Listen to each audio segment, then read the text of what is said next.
to go through, just keep an eye on the hands up or anything like that. Good afternoon, everyone. I hope you can hear me clearly. I apologise, I've got a little bit of flu, so I'm coughing and spluttering over everybody here in Koukou, and they're not too appreciative of it, unfortunately. Right, today's presentation. I want to just maybe remind everybody of some of that this is one of a series of workshops, and I want to reinforce that this workshop is about the seal extension prioritization matrix overview. It's a review of the document that was done by Hutchins. So basically we'll do three parts. We'll do the background and context, we'll do the review itself, and then discuss the next steps going forward for discussion. Can I just jump in quickly before we get into the context? Because this is a really important workshop for us to understand how this matrix works. And I just note that, well, for one, I just got on the board, but we do have other colleagues who aren't here. So we're making sure that we're recording this, and it's going to be important that those of us who are a part of this workshop and get a better understanding in the next steps, bring our colleagues along the way with what we know, and we'll get the recording sent out so that people can watch it back in the briefing box. Okay, I will do my best to add a few extra points in. I need to go to another presentation. Sorry, Dawn, 1 second. Can we make sure that the people online can hear us? Because Adele's just saying she can't. It may have been when we were muted. Oh. Loud and clear for Belinda. Loud and clear. Awesome. And we're asking Michael to join as well, because this wasn't. Thanks, Dawn. Thank you. Sorry, Dawn, over to you. Okay. All right, so the background for the seal, Unsealed Roads Seal Extension Prioritization Matrix was that way back in December 2018, the Council instructed the staff to start developing a prioritization tool for seal extensions, focusing on dust. Then in June, produced the first draft of our seal extension prioritization matrix, and it got referred to as the dust matrix. So many people will remember it as the dust matrix, but it was actually for seal extensions. The focus was on dust at the time. In July 2019, we approved the first program, and again, we had a workshop in August to explain how the prioritization tool worked, to discuss the weightings of the matrix. And then again in July, we brought a 3-year program to Council and they approved that. We then held another briefing in May 22 to again explain the process. And this is our October workshop to talk about the matrix review that was done by Hutchins. I'll be honest, I don't actually have slides that explain how the matrix works, so excuse me while I talk off my cuff. In essence, our unsealed roads are broken down into short treatment length sections. There's over 18,000 different sections of road along Far North local roads that are unsealed. Each of those sections are then attributed with 22 different attributes. So that is the traffic count, that's the heavy traffic. There are physical characteristics like how many maraes, how many schools, what the environmental conditions are. As I said, there's 22 different characteristics, and in the report you will see the table of those as well, that are then evaluated, and they are summed up to give a ranking. And Council has the opportunity to prioritise the weightings on some key of the attributes. And over the last year, we've been developing the dust as the key attribute for this matrix prioritization. So every 3 years, the plan is to run the matrix and come to council with a list of the roads based on the information that we have to hand that has identified the top prioritization of roads to be sealed. Does that make sense to everyone? Not really. Not really. Can I come in here, Malcolm? One of Can the I just ask concerns you- that, carry on, Manny. Who makes the decision on seal extensions? Is it NTA or us as elected members? Through the chair, councillor Radish, the council makes the decision. Historically, that decision in 21 for the 3-year program was made by the infrastructure committee. And that was based. Also, So- Have you yes, got a list no, of the roads? not knowing where all these buttons were, that was the problem. All done. Thank you for calling. Thanks. Bye. Adele, sorry, can I just ask you to mute so I can hear councillor Radish? All right, thank you.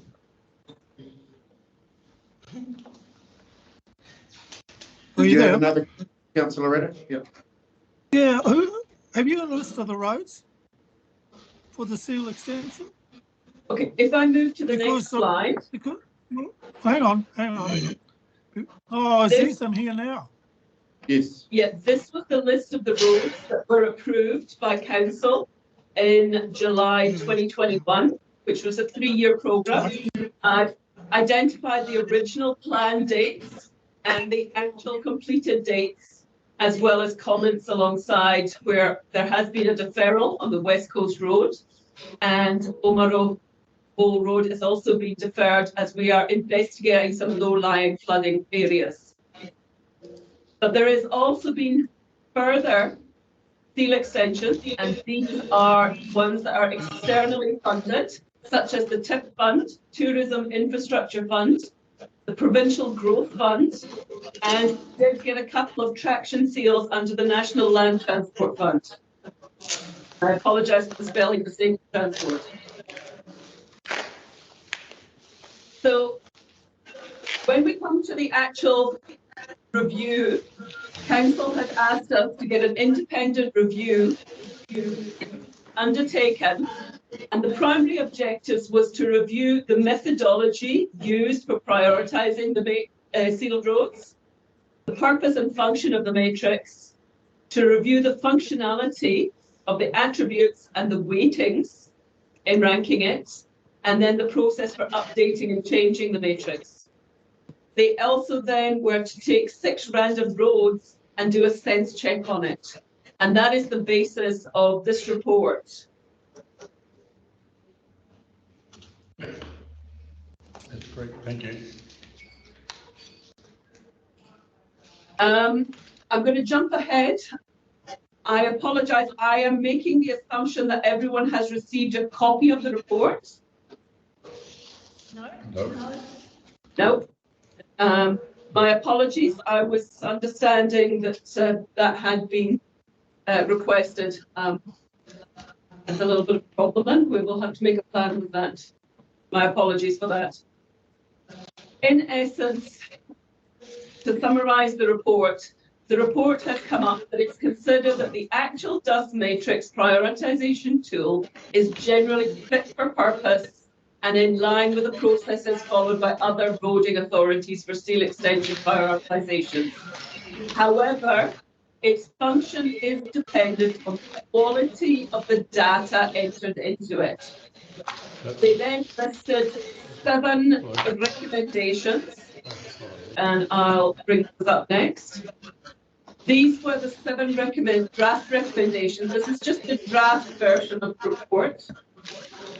Of these draft recommendations, 3 of them we're a little bit confused, and we would need to go back to the independent reviewer, because we do believe that we have RPs in each of the matrix for every section of road.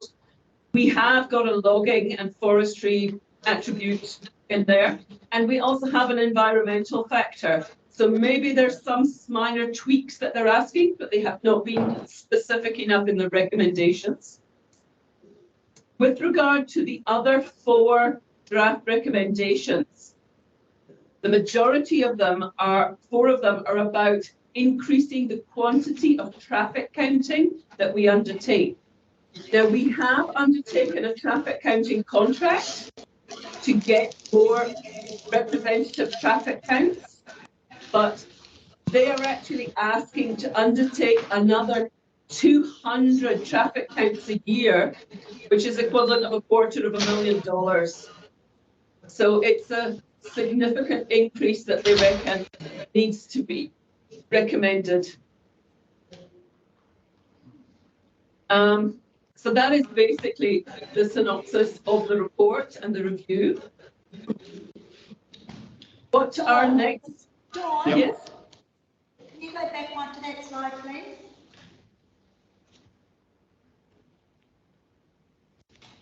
That slide down? Yeah. So at the risk of being less than modest, I was the original author of the dust matrix. It was my idea. Oh, yeah. And we did, of the 23 assessment criteria that are on there, we did have those ones. We did have traffic volume.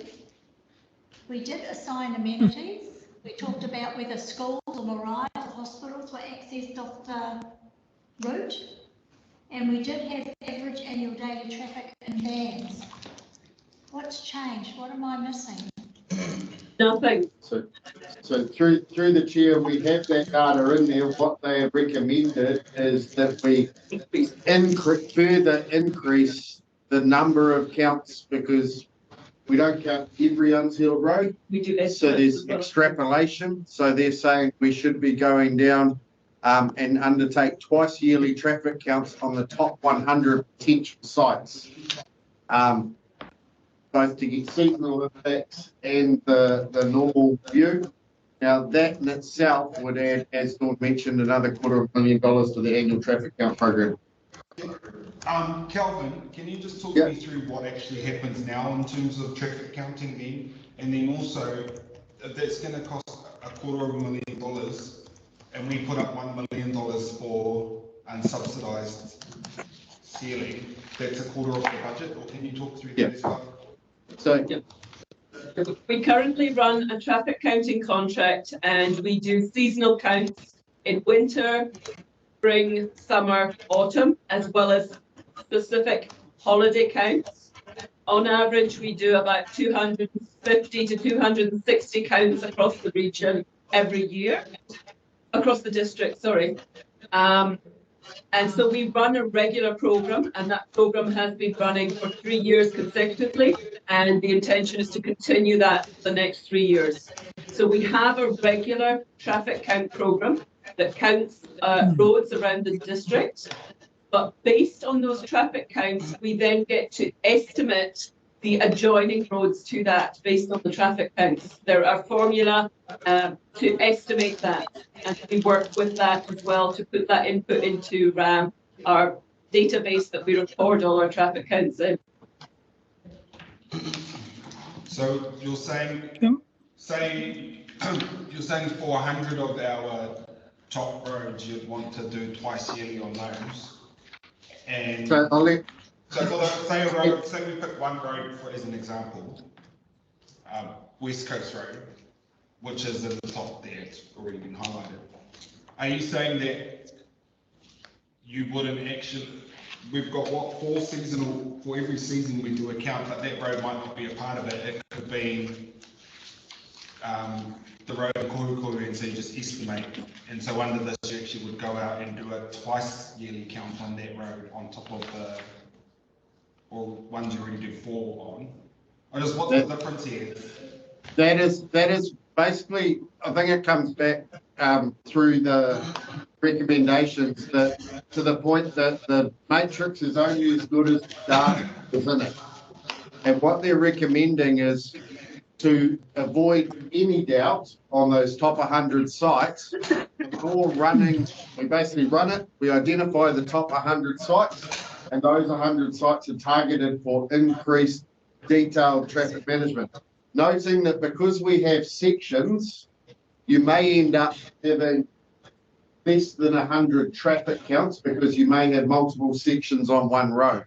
Now, in terms of the process of running this with the 3-year program, basically what we have these discussions with council about your priorities moving forward and their budget. Then we run the matrix leading in once the LTP budgets are confirmed, and we run that to define a proposed 3-year program. We then don't touch the matrix again for another 3 years, noting that all the data in the background just updates automatically. So 100 sites, which ultimately whittled down to how many were on that list for our current tranche? I think 8. 8. Yeah. So I think this recommendation is about how you can be absolutely certain about average daily traffic. In saying that it's not given your level of investment, this isn't necessarily a recommendation that staff are putting forward as a way forward. This has come straight out of the report. It may be that you go, we've identified 20 sites, we know we've got budget to do 8, so we'll do the top 20. So, but part of this also comes down to we don't want to do any investment until we have the discussion with council about what is your priority for the next 3 years. Is it to continue as you've done previously on the dust focus? Is it to have no unsubsidised funding? In which case we would park the matrix. Is it the focus on tourist routes? Is it the focus on maraes and schools? Because all of those can be key attributes that we pull out the sites from the matrix. And we staff take direction from council on those. We had to mute Chambers so that our noise wasn't blocking him out, so we'll just unmute. When we first put the matrix together, it was largely a desktop exercise because of the size of our network. So we hired a school student, and they did a lot of the inputting. And then we ran 4 models. So one was dust, one was PGF, one was tourism, and I forget what the 4th one was. And they all gave you a different top 10. Then what we did is we went out and ground truthed the top 10, because you can't ground truth anything. Not having seen the Henderson report, what has changed in the interim, Calvin, in terms of ground truthing? Because I know when we did Church Road, the Whakakotahi required us at that point to do updated traffic counts to justify. So through the chair, the Whakakotahi ones required an individual business case to attract subsidy. Yes. So the rules around that are relatively well defined in terms of what supporting information you need. In terms of the ground truthing, we still follow that same process, keeping in mind that we haven't done that for the last 3 years since we defined the last program. So should we move forward with the same council priorities, that is part of the process at the moment as we develop the next program. Can I come in here?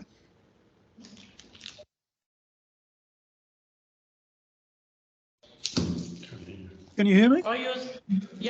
Matty. Look, I hate to say this, but the metric system is just a big failure. It is a big failure. The Church Road was a good example. It was even though it was a subsidised road. You're right, it was a subsidised with government funding, but it was an utter failure. And yet it got sealed. It got sealed. You know, I listen to you people on dust metrics, and I listen on to the what sealing we do. Someone mentioned West Road, Coast Road. Well, in the 2020 metric system, it was sitting 44th. Now it's in line for sealing. You know, I've been councillor for a long, long time. And one of the great things about councillors, they know which roads they need that need sealing in their communities, like the Te Hiku and the councillors in the northern west ward and in Kirikiri area, etc., etc. They know which roads need sealing, not NTA, not whoever, who got nothing very much to do with this council. You talk about the dust matrix and all that. The year before last, I had to get them all back because they were doing roads, they were doing dust matrix, pulling it on the road on houses that were 200 metres away off the road. And it still continues. And what I like to see is to get rid of this dust matrix, NTA, and that is us as councillors, and I don't know how many times I've said this to John Vucic and co, is that because we know which roads need sealing. I know which roads need sealing in our community. It's a simple thing. And virtually when I listen to you people, I'm not interested because of the failures. That's it.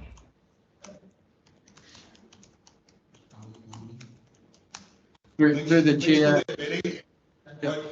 I definitely appreciate that background that you've brought in, because I think none of us here don't think that we could sit around and also bring the roads that need priority to there. What I want is a matrix that is fit for purpose on this review, so that when it comes through and we do see those roads and think, heck, why is this one not on there?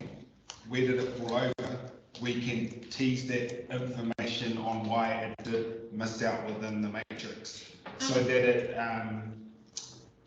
it's always been to depoliticise it, right? Otherwise, I'll be pushing for my Nana's road to get done. The fact that it's on there. Koukou, can I just say, give you a prime example? This sums it all up. This sums us up all right. Recently, we tar sealed Kumi Road. Kumi Road failed all the metrics, failed everything. We tar sealed it because it was a high maintenance road, because it's below the sea level. The harbour's just beside that road. And when we had the heavy rain, that whole road just turned to just mud. It was unbelievable. I saw it many, many times. And I sat with Fulton Hogan and said, and I'll never forget Russell Jacinto, the big chief in Fulton Hogan said, Matty, the only way we're going to sort this road out is tar seal it. And that's exactly what we did. It failed the metric system. It got tar sealed because it was a high maintenance roads. And that's why I come back to the point that we as council knows which roads should be sealed. That's a good example. Through the chair, I completely agree with you, Councillor Redditch. The matrix is determined as because of council priorities. Staff are requested to develop the matrix, and we, from that, based on dust prioritisation, that feeds into the unsubsidised program. Kumi Road was identified as a high maintenance area, and therefore attracted subsidy to be outside of this unsubsidised program. We also put forward a number of traction seals, which were to be included in the subsidised program for this current LTP period. As we reported back in November 21, under the NLTF, traction sealing was not provided with subsidy funding, so we were unable to proceed with those. I think there are 5 or 6 different ways of having a road sealed. The matrix deals with 3 or 4 of them, being dust, tourism, the kind of forestry areas and those sorts of things. The maintenance cost history deals with the subsidised submissions through high cost maintenance roads, but it also covers bridge approaches and traction seals. So I think what is being sometimes misunderstood, that the matrix drives all seal extensions. It doesn't. The matrix drives the seal extensions that are related to those dust and high volume traffic count type things and don't attract subsidy. That's the only thing the matrix relates to. The other areas are justified through asset management planning and National Land Transport Fund submissions. Well, you tell me how Church Road got tar sealed, mate. Go on, where you go. So Church, as we presented previously, Church Road was identified to have a business case progressed. It had the business case done. I read it. I know the business report. I know the business report. I read it. And it was all bull. But the business report came from NTA to NZTA. Is that correct? Yeah. Remembering NTA are council staff. Council requested staff to compile a request to Wakotahi to seal those things. Council staff cannot proceed with a business case without council's approval to do so. So that went forward because it was approved by council as one to pursue for subsidised funding. When, as part of that, we developed the business case, Wakotahi reviewed and approved the business case and approved the subsidised funding. That was all at the direction of council. Just to finish off on Church Road, you're right. A business report went to NZTA from NTA. You're right. But isn't it this business report? It had traffic count, heavy traffic, 61. But that was only for one day because the guy was putting in a concrete driveway on his place. And that counted towards the ceiling. Have a look at it. Have a good look. And there was 61. There were 30 truckloads there and back in one day. And there was one, but there was still one out. 61, that one. That was the only logical one, the real one that went through that on that road that day. One heavy traffic vehicle. Yet that road got tar sealed because there was 30 truckloads there and back with a neighbour putting in a concrete driveway. And that qualified for sealing, and I got on to Steve Mutton about it, and he was very apologetic about it. And as he said to me, well, it's gone through, Matty. That's you, NTA. So through the chair, the business case was approved on a number of factors, one of which is heavy vehicle traffic. When you raised that, Councillor Radich, it was revalidated with Wakotahi, and they were still confident that it qualified for sealing. And that's why you're a joke, mate. You're a joke. So through the chair, as I said, we were requested by council to proceed these things. Business cases are put forward. What we're talking about today is the unsubsidised section of roads based on council's priority. Kelvin, yep. A couple of things from me based off this. One, are we able to get this the full report, this review sent through to us so that we can, because I don't doubt that these 7 draft recommendations are great and they're going to make the matrix work better for us, but I want all the background detail available to councillors so that we can consume all of that as well. 2, I appreciate that, like we've been highlighted by Councillor Radich, places where this has not worked. What I want assuredly from this review and recommendations that are coming to us is that it will work going forward. Appreciate that what's happened in the past maybe has identified some that have not been ideal or haven't been like managers brought up the 61 trucks and that could have skewed it. You said it got reviewed in any case. What I want surety from those that moving ahead, cool, we approve a new matrix and we have that oversight going forward so that we aren't sitting, or the next council isn't sitting here in 3 years or 4 years time going back over this to bring up roads that we then identify through this process and approve for sealing, and they're not fit for purpose to be sealed, etc. So how can we get to that point? What were the 7 roads that got reviewed? So we will get it, just covering your questions or your requests, we will get a copy of the report through. As Paul mentioned, we thought that had already been provided. Just to clarify, the Church Road site was not a result of the dust prioritisation matrix for the unsubsidised program that comes to council. It was a separate process through the Whakatahi subsidised program. So I think the two are getting mixed up a little bit together. Yep.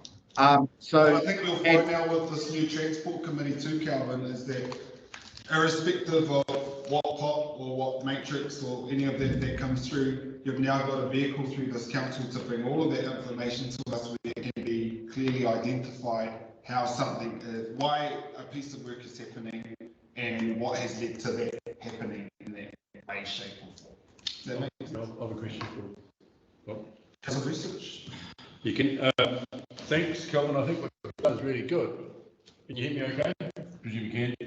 So, just so everybody is clear, you've hit the nail on the head. The matrix was really only really set up so that we can prioritise our roads based on a few criteria like dust that were important to us and unsubsidised. So it was unsubsidised budget, and therefore we wanted to know how best to do that. And of course, it's only good as the data that you put into it. So I can see why it's important. And we knew that we probably didn't get that right. I tend to agree with you. Rather than doing 100, maybe we just get the first 20 or first 25, the top 25, and verified those. But the question I've got for you is, if we have $1 million of unsubsidised, we're potentially missing out on $3.4 million worth of roads if the subsidy was attracted for it. So is this the best way going forward? You know, when you're looking at your actual road fixes, be they being flooded, as Matty pointed out, or be it something else, like traction seals or anything else, is it actually smart? Is there a smarter way of doing this, essentially what I'm saying, so that we can get our local share as big as possible to attract as much government funding as possible? I think through the chair, we have multiple ways of trying to apply for that funding. So as I mentioned, we do put applications in for traction sealing, for maintenance sealing. Unfortunately, under the constrained funding environment of the National Land Transport Fund, those presently are very low down in the priority to allocate funding.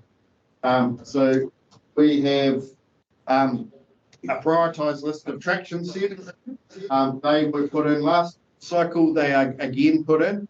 The reason that council decided to go for this unsubsidised program was it was seen as dust was an issue for the district, but it wasn't an issue nationally and therefore wasn't attracting subsidy. Things like TIF funding do attract 50% funding. So wherever we can get it, we'll chase that so long as it aligns with the priority of council. But completely agree that this is an expensive way for council to seal these sections of roads. But at the moment, if these are the targeted sites and mitigating dust is council priority, it is not something that features on the subsidy program, unfortunately. Thank you. The trigger, way back, if you'll remember, was I was on the Regional Land Transport Committee and we received all these public submissions and deputations. And the residents of Oturi Road came and they talked about the impact dust was having on their lives. And at that time, that was the shortest route for forestry trucks from the west coast through to Whangarei. And a logging truck was going past about once every 15 minutes on average. And these were families that had been living on customary title for decades in houses that were very close to the road, and they talked with great passion about the water being contaminated, their kaumātua getting sick from the dust on their lungs, their children getting sick from the dust, and not being able to play outside. And that was the trigger for all of this, because at that time the Crown did not recognise dust and would not fund dust. So that was where we started this journey with unsubsidised stealing. Yeah, that's right.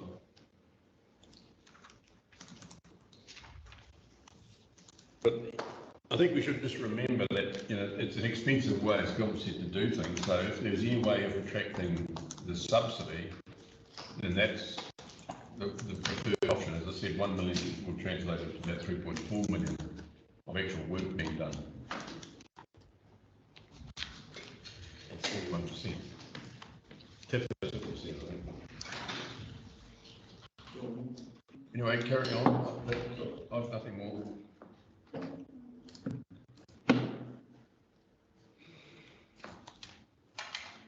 Yeah, as I mentioned, we will get that full report through the councillors. Apologies again, we thought it had been distributed. Find out where that broke down. But again, I guess from a where to from here perspective, at the moment, as I mentioned, we last ran the matrix leading into the 21-24 program.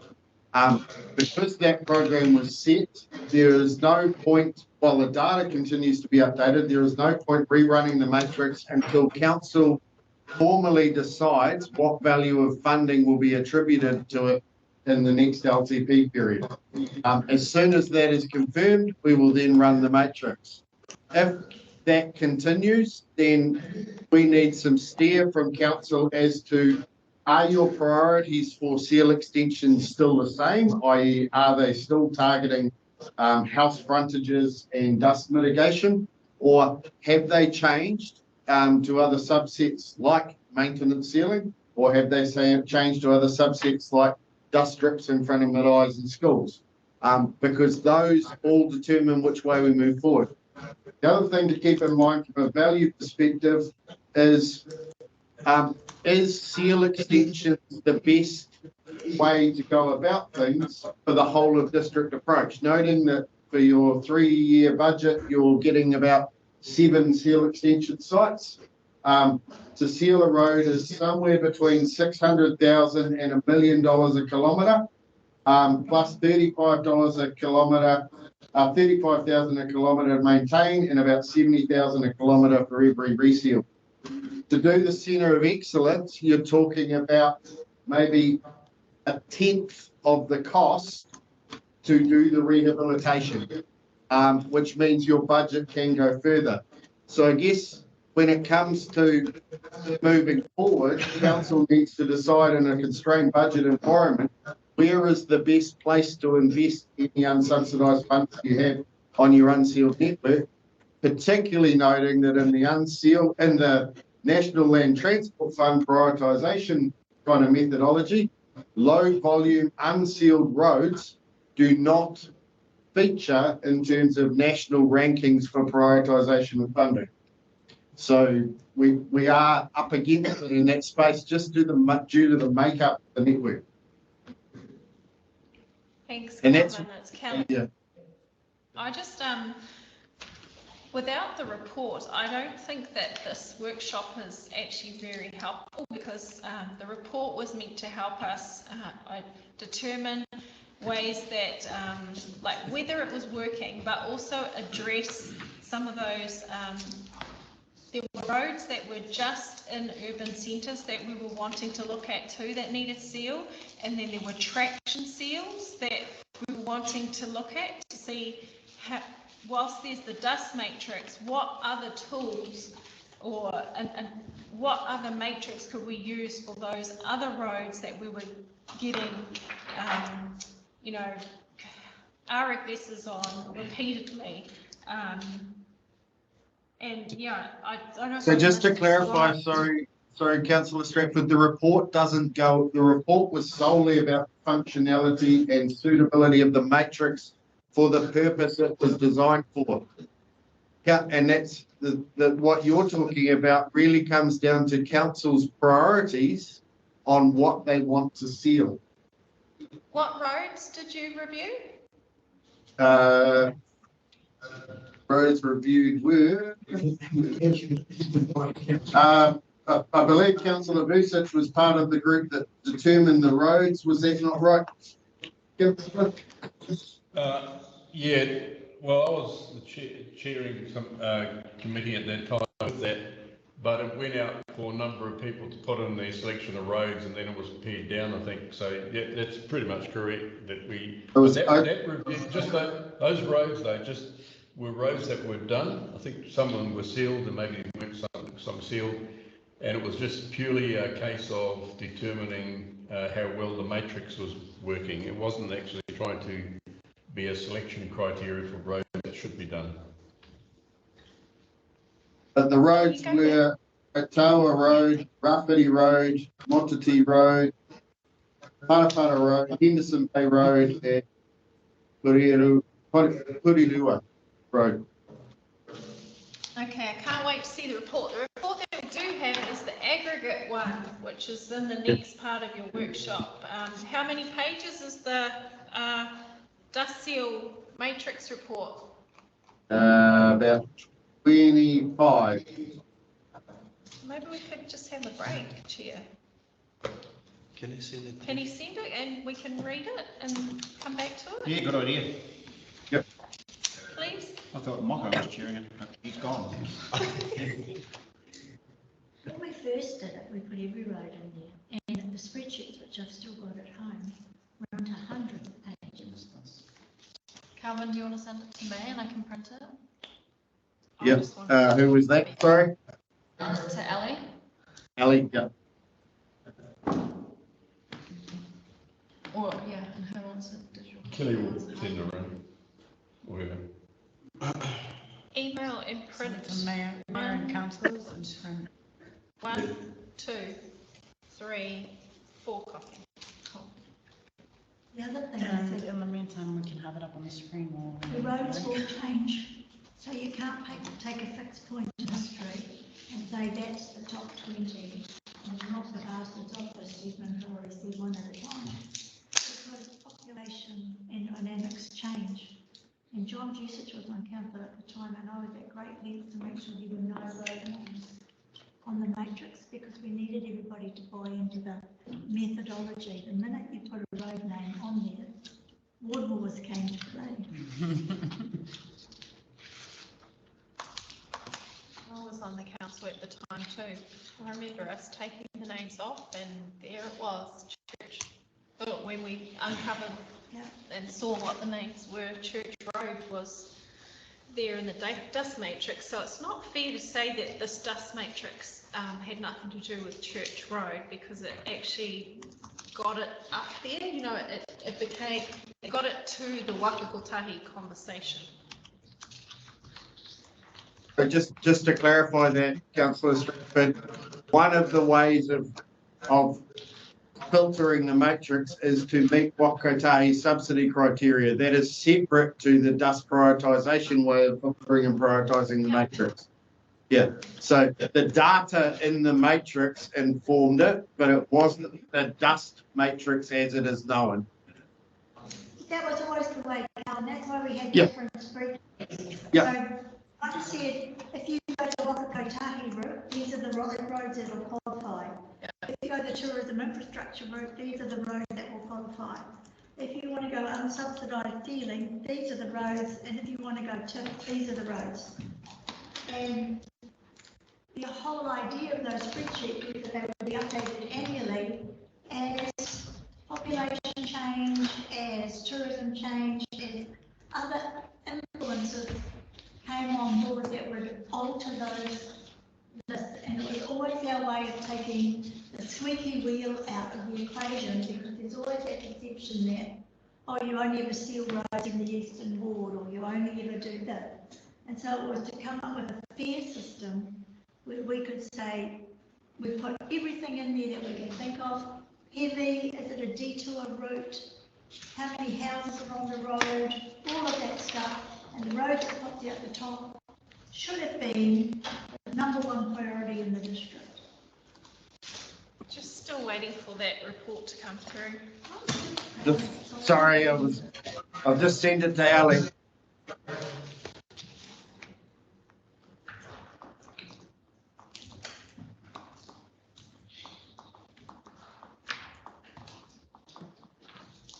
you put on audio books for agendas and to have it up on the screen and just have it read it to us. Read it aloud. Read it aloud. Sorry, what are the next steps from this? Is a paper going to come to us outlining the adoption of the recommendation from the review? There are a couple of things that kind of need to happen in parallel. So one is that council need to make a decision on what they are going to fund in the unsubsidised space moving forward. Because if council decide that they don't want to fund unsubsidised healing, for example, there is a significant amount of staff effort that won't be expended to updating the matrix. If council decide they want to change the priorities, yeah. We have an existing resolution which says 2 million for 10 years. Okay. So for that to be another story, that would require 75% overturn of that previous. Yeah.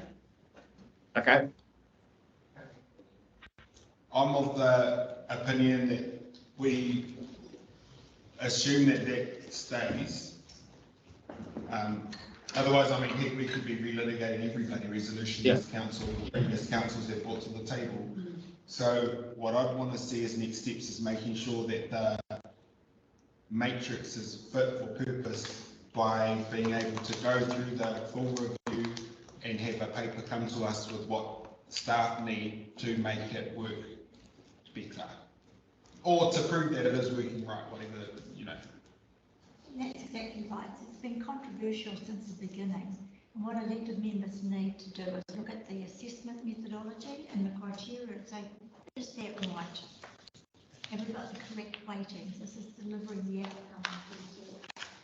I hold a slightly different opinion, and that it was originally a dust matrix. It wasn't all of those other things. Originally it was just for dust, and its sole purpose was to address the impact of dust on human health. So it has very little to do with whether it's a low volume unsealed road and whether it fits Waka Kotahi funding criteria. It was for those predominantly lower decile communities that would be profoundly impacted by living on dusty roads.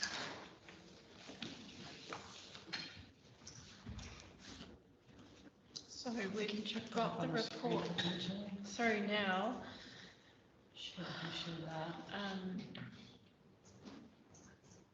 I am just having a squiz at it myself. Happy to see that 6 roads.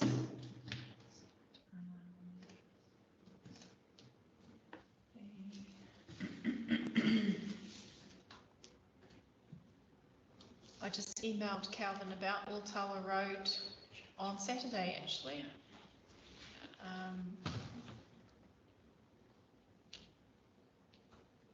What further input do you need from us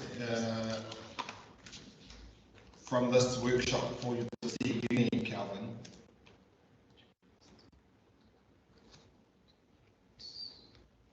The clarification you just gave about the existing standing resolution certainly helps us move forward.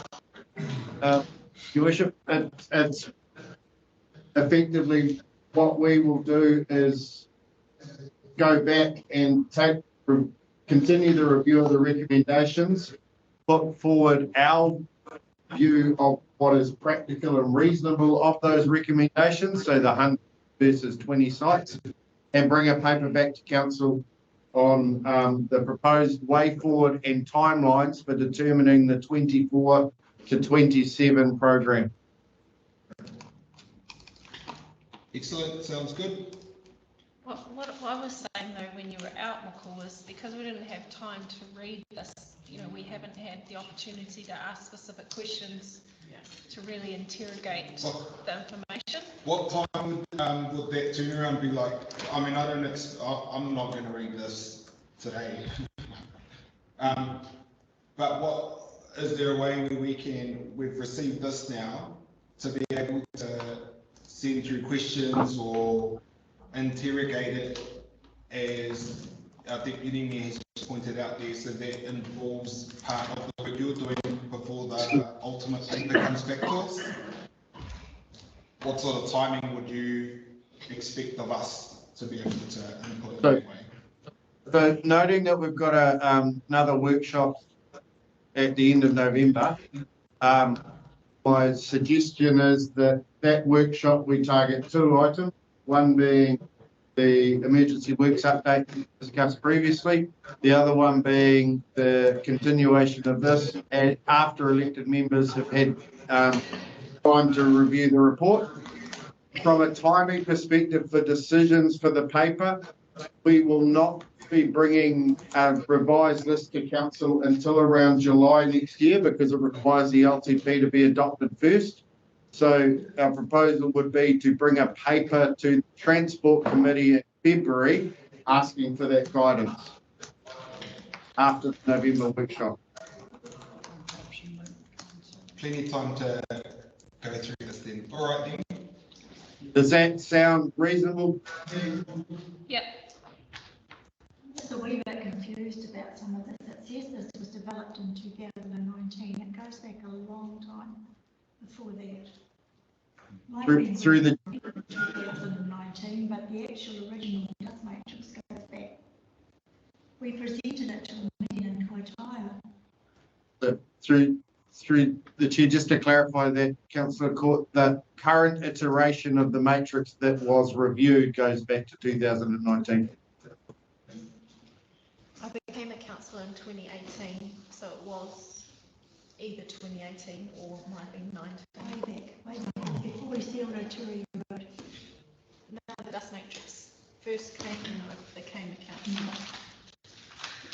And I need to get my files. Well, so Ali has sent that through to us, but in terms of sending through queries to what we do recommend, and he's going to find the original genesis of this too, what is the best channel, or can you get the staff member who you'd like us to channel that through, Calvin, to resend an email to us or with the attachment and just outlining times for when you'd want that sort of feedback? Or are you happy for us to go away and study this and bring that to the November transport workshop rather than email correspondence? I think it's always nice to know if there are specific things that are going to be wanting to be discussed prior to the workshop, just so we can be prepared. I think if there's any specific questions, if they can be channeled through to Dawn, and in saying that, the preference would be for those questions to be raised for answering at the workshop, unless they're needed, rather than a whole lot of back and forth questions individually. Thanks for that, Calvin. Dawn, are you able to then just send us all an email outlining, or maybe with this attachment, at least from our side already just sent us, saying, please send through any questions before our workshop on X date here so that we can be prepared with a response for the workshop itself. Something to that effect, just so we've got a clear trail to keep everything tidy. I'll work with Ali to get that sorted because we don't have access to your mailing list. So we'll get an email sorted with Dawn's email address included in there. Excellent. Does that wrap up the first part of this workshop then, Calvin? I believe it. Should be a 5-minute break before we go into the aggregate resource study. Yep. Become 10 past. Right, 10 past. 10 past. See you then.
What's Have we this? got a meeting in 15 minutes? Puketona? We went on a bus ride there in the Yeah, last we've got to see the training. super pole. Yeah, that was really exciting. Bert? Is that another? Ventia.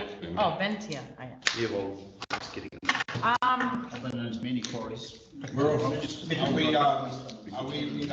we- to tell? yeah, we're unmuted. I'm just wondering if this is still on. Oh, yeah, Calvin, are you guys ready to take us through this next one? Maybe Bernard? Sweet. Oh, the two last remaining soldiers. Everybody else has been released. Is it raining there? Yeah, still raining there. Pretty miserable in the background. You should come to Koukou by the sea, beautiful out here, sun shining. Ladies back in summer dresses. Seafood chowder. Seafood Seafood chowder for lunch, yeah. We just whipped down the end of the road and got some shellfish. The purpose of this workshop paper was just following last workshop's discussion around quarries and aggregate sites. We mentioned that there was a previous study undertaken by council. So this is just providing elected members with a copy of that report and those recommendations, and looking to have a discussion about where to council move forward on those items. So I hand This over was to the Bernard. list before we brought this up. Yes. Is she here? She's actually not. You gotta be kidding. Oh, Do you well, want me to call her in? no, we can't call the meeting off. Now, will you, Calvin, please? Yep. I'm interested. Okay, so through the chair, I'll give a bit of background on this one. So in 2014, Far North District Council commissioned a Bartley consultants to undertake stage one of what was anticipated to be a two-stage aggregate resource study. The objectives of the report were to determine long-term security of supply issues and to determine options to achieve economic value. It was established prior to the report being undertaken that there was potential for adding economic value, some of which revolved around cutting the transportation costs. Both a methodology and scoping process was undertaken evaluating existing quarry supplies, including geological, technical, production and aggregate types, which included 7 owned council sites. Those 7 sites are still owned to council to this day. The sites had been noted as inactive as far back as the 2015-2025 long-term plan, if not longer in some cases. And the current status on each of those sites remains considered as closed. The study provided 11 recommendations with no further stages of the study completed, so we only had this one stage. Amongst the recommendations, there are several worthwhile reconsidering today, mainly relating to better understanding the economic viability or value of reopening the FNDC sites. With production costs increasing exponentially in recent years, we've seen the cost of aggregate at the gate go up substantially greater than escalation, and both consenting and operational safety compliance becoming more stringent. The future viability versus increasing cost and environmental impacts would need further evaluation. It's believed FNDC has looked at their quarry sites in more recent times, but this was more related to the health and safety compliance, ensuring it met changes in legislation. So what we're doing, we're presenting to you the 14 aggregate study stage 1, and opening up the floor to discuss any considerations to take this one further, revisit it, particularly around the economic viability. Just a note, of the 7 quarry sites, I don't believe all 7 are able or capable of supplying a product suitable for road maintenance and road construction. We'd have to whittle that list down a little bit. And I believe one is closed by order of Far North District Council due to hazardous conditions on site.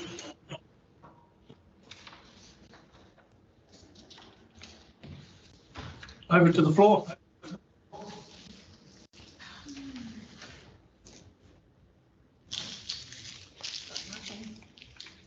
From the floor? Yeah, I'll have the research. Yeah, thanks for that study. Really, it does come down to, reducing your transport costs, because that's quite a heavy cost, and having good quality material close by where the work's being done. Question I've got is, have you considered rivers? I was just going through this report and looking at rivers. Like one mucky was used, one case of point, I don't know how many quarries out there, should be some, but that was used as well, so they're doing two things there. And Omanai is another one, Omanai, Waimea probably, where the river there has got a lot of stone in it and causing flooding. And NRC, I think, was paying, maybe Kaio too, paying to actually, well, costing them money to actually sort something out there, whereas I thought that if we looked at that, it may be mutual benefit to take all that out, let it dry, and then crush it, and then stockpile some material nearby, which then can be used. It's that sort of thinking that I was interested in. Yep, through the chair.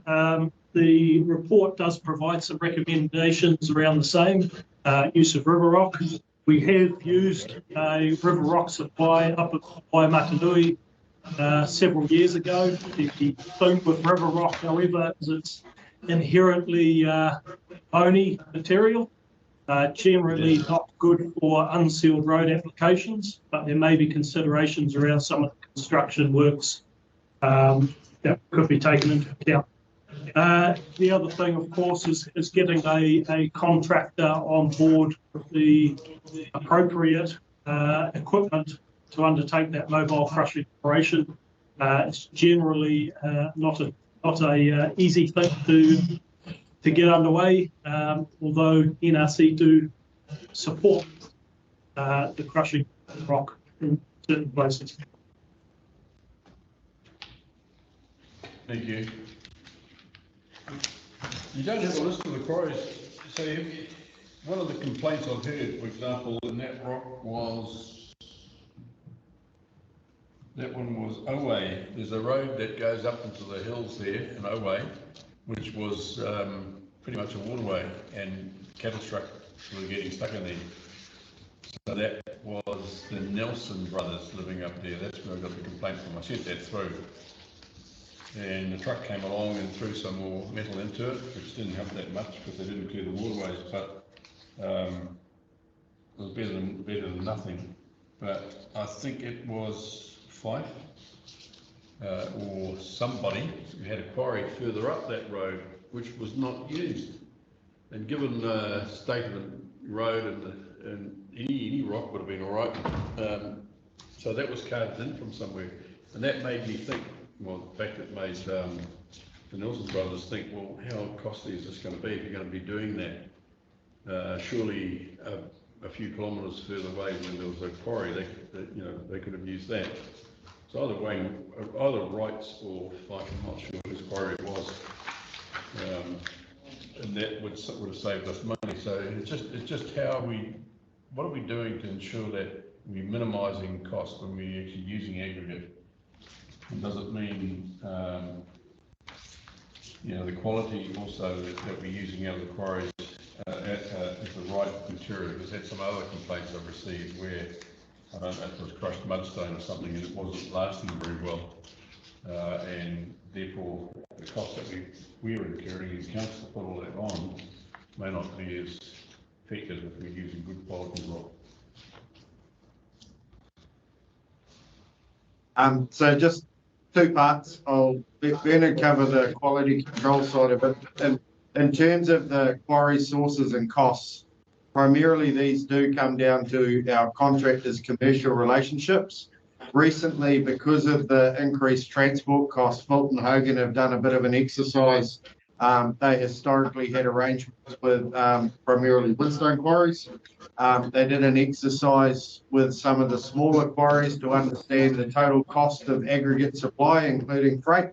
And because of the deals they were getting through volume through Winstone, there was negligible cost difference when you compared the two. So part of this is about understanding as a region what is our aggregate requirements and trying to figure out how to enable our contractors to work with those smaller quarries to get more cost-effective outcomes and forward demand. Because at the moment, it's the volume that's driving the price they're getting at the game. Yeah, thanks, Bill. That's true, but there are other costs that come into it. If you're carting a truck and trailer full of rock over a longer distance, the roads are getting smashed, which is not a cost to them. Yeah. But it's a cost to us. Yeah. And it's something we're looking at through the recent Field Force 4 review in terms of how we can tailor it to the next iteration of contracts in terms of aggregate supply and what the council put forward as their requirements, because you've got as you mentioned, road deterioration from the trucks, but you've also got emissions considerations for extra traffic flows. Yeah. Quality. Yes. Kelvin, so what you're saying there is you're getting you're looking at a cost per cube on the site, so adding the gate cost and transportation costs, and so that you're getting a good rate at the moment. I wouldn't say we're getting a good rate. I'm saying they're comparable rates when you look at the historic bulk supply versus the smaller supplies. So that's our maintenance contractors, I guess, that have to deal with that. So that I guess they're working on a contracted rate for both the gate and the cartage. Yeah. What I was going to say next, and it shows up in that report under this recommendations at the back, is if we're looking at existing aggregate sources, has there been a materials or quarry surveys done on anywhere existing? Do we know what amount of aggregate we've got? In the report there, it says that there's about 1,000 cube annually used on the roads, about another 40 up in the far north, another 40,000 north of Whangarei, and then maybe another 40,000 for concrete aggregate supply. So do we know how much material is sitting in the quarries we use at the moment? Because one of the recommendations I read there somewhere is that we need to review aggregate sources using, where's it gone? Something to do with the geological and, oh, there it is, recommendation 6. Exploration strategy is outlined in the report, including geological data and aeromagnetic data interpretation, which is available in the public domain. Has any work been done on that?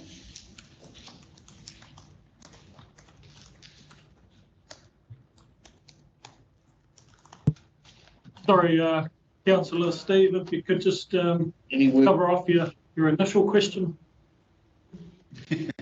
Okay. We had a bit of a fuzzy network connection for a small period. Sorry. Any work being done on the? Are you saying is there any work being done on forward? Any work done on the forward demand of aggregate usage? Is that what you're asking? Or what the quarries have? Have a look at 6.4, page 16, long-term quarry planning, quarry zones and council planning. So basically, survey of the quarry material, our existing quarries. Do we know what the aggregate resource is sitting in behind the hillside at the moment? Through the chair, as I understand it, this recommendation has not been actioned since the report. It would have been an inclusion in stage 2 of the expected report. What we do know is our quarry sources, obviously they're not a finite resource. We've heard from Bellingham's who operate a mobile crusher and have done through some of the FNDC owned quarry sites. That is not enough material left in one or two of them to make it a viable operation for them. We are looking at other options, of course, around the COE rollout, around how we recover aggregates on site. And we've also, just to touch on the compliance question from earlier, we've also opened up our aggregate specifications window a little bit to encourage the trial use of different products, which we've seen the benefits of across the Kuiper network and reopen quarry sources that had previously not applied. And we're hoping with the rollout in the far north, we see very similar. At the moment, we require material test records every 1,000 cubes produced, and continue to work with our quarries operators and contractors on their compliance. Okay, thank you. In terms of the that study you did in Kuiper with the best, you know, for dirt roads and the mix that was being used, did you consider any options in terms of the quarries and mixes and to what would come out and where they may be located? I was thinking of Earl Reid, because when I got him to deliver some gap 40, I think it was, a bit of a track. I heard mention there the mixture of shale, which is good shale too, actually. It's up there by the lake in Marbury, and metal out of one of his quarries was a very popular mix used on farm tracks, and presumably it stays there and it creates with the fines, it binds it and it's not so rough on hooves and things. Have you looked at, so that's just using that as an example, have you looked at options there and what would make a good course, running course, and potentially reducing dust and you know, giving a quality service? Yep, through the chair, absolutely. In fact, the unsealed rehabilitation approach initially come out of an aggregate blend trial, where we looked at our different material sources, including lime rock and other substandard quarry sources, and mix them together with inherently bony products. That methodology is still encouraged to this day. We have a number of sites in Whangarei District Council where we blend blue greywacke material with lime rock on targeted roads. We generally find with the blended material, they don't perform as well as a pure material source with high clay content, but they certainly have their place as far as looking at your cartage costs and material cost impacts. Yeah. Thank you.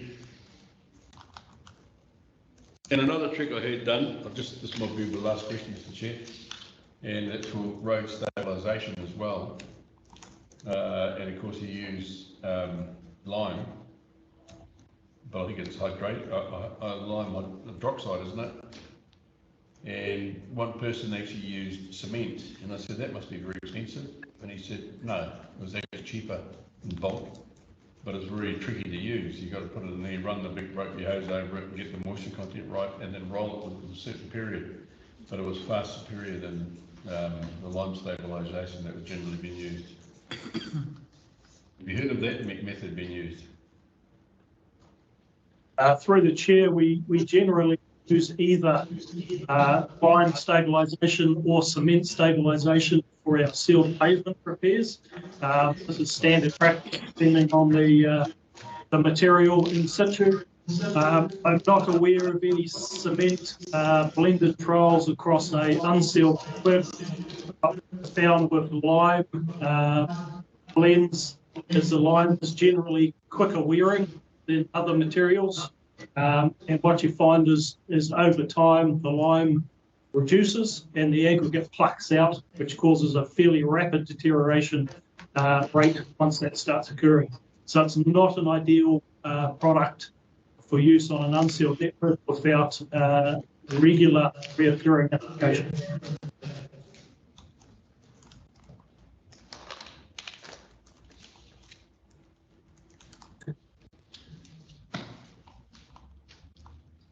Yeah, referring to cement and concrete roads, of course, is something that is built extensively through Australia and America. So you can get pretty solid with it if you want to.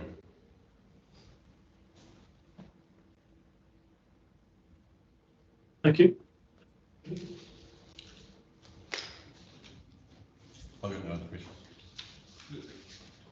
So for this one too, Kelvin,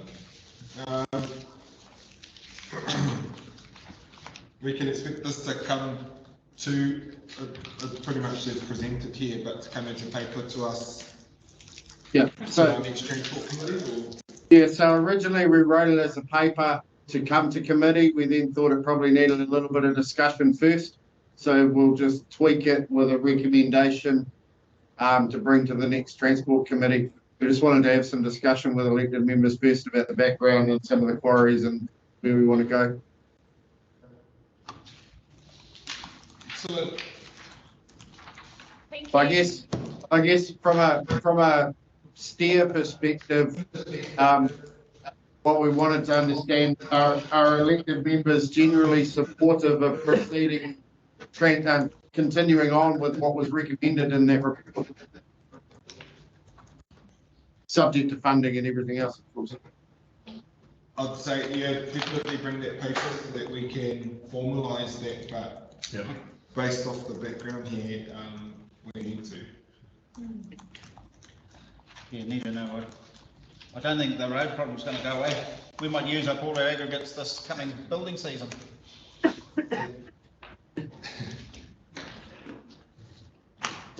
I guess the only positive thing about the rain that came last weekend is a little bit more moisture in our unsealed road network, extend our grading season a little longer. Get those graders out there. All right. All right then. Is that everything you need from us there, Kelvin? I believe so. Yep. For today.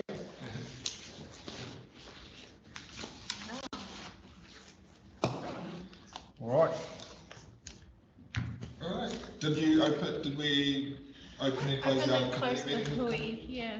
I think that the essence of that will still be permeating. Yes. So please travel safe home to everyone here, and hopefully the town's not too crazy, but you've bought a little bit of extra time there, Kelvin.